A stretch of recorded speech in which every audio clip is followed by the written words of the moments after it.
How to fix Messenger not sending messages. So go open your Messenger, and if you are seeing this warning and your Messenger is malfunctioning, first thing you should check if your Messenger and Facebook app is updated. So go open your App Store, make sure that this says open.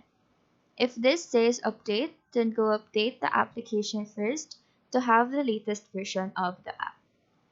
After this, go to settings, scroll down and then select general. Click on iPhone storage, and then once this page is fully loaded, find the Messenger application and click on this offload app.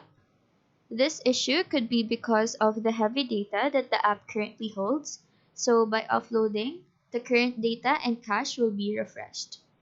After that, check your Messenger and your concern should be fixed. So that is how to fix Messenger not sending messages. Do let us know if this video helped you out, and if you have any questions, feel free to drop them down below. Thank you for watching and have a nice day.